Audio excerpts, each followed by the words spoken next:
August 1932 रोजी जन्म झालेल्या महाराष्ट्रातील पुणे जिल्ह्यातील भोर हे ज्युबली स्टार दादा कोंडके यांचे मूळ गाव. दादा कोंडके यांना लहानपणापासून अभिनयाची आवड होती. ते शाळेत असताना नाटकात भाग घेत असत. दादा कोंडके यांनी 1950च्या दशकात वग नाट्य क्षेत्रात प्रवेश केला. त्यांनी अनेक वगनाट्यामध्ये अभिनय केला. त्यांची अभिनय शैली अत्यंत लोकप्रिय झाली. त्यांनी बाई एक आणि खाते चार, बोट लावीन तिथे गुदगल्या, तुझ्या हिरीचं पाणी लय गोड यासारख्या अनेक गाजलेल्या वगनाट्यामध्ये अभिनय केला. दादा कोंडके यांनी 1960च्या दशकात चित्रपटामध्येही काम करण्यास सुरू केली. त्यांनी शंकरगडचा सीताराम, चंद्रपूरची चंदू, काकीनाथ यासारख्या अनेक चित्रपटात अभिनय केला. त्यांची चित्रपटातील भूमिकाही लोकप्रिय ठरल्या.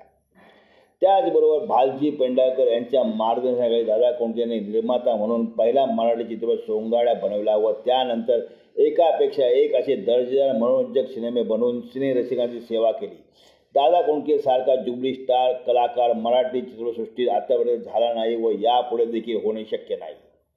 दादा कोंडके यांना त्यांच्या अभिनयासाठी अनेक पुरस्कारांनी सन्मानित करण्यात आले. त्यांना महाराष्ट्र राज्य शासनाचा उत्कृष्ट अभिनेता पुरस्कार, पद्मश्री पुरस्कार, दादासाहेब फाळके पुरस्कार यासारखे अनेक पुरस्कार मिळाले.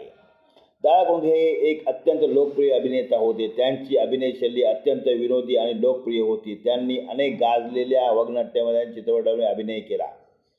दादा कोंडके यांचे निधन 14 मार्च 1998 रोजी मुंबईतील दादर येथे त्यांच्या निवासस्थानी झाले. त्यांच्या मृत्यूचे कारण हृदयविकाराचा झटका होता. दादा कोंडके हे मराठी चित्रसृष्टी आणि वगनाट्य क्षेत्रातील एक दिग्गज कलाकार होते. त्यांनी आपल्या अभिनयाने प्रेक्षकांना खळखळून हसवले. त्यांच्या निधनाने मराठी चित्रपट आणि वगनाट्य क्षेत्राला मोठा धक्का बसला. त्यांचे जाणे ही मराठी कलासृष्टीची एक मोठी हानी होती.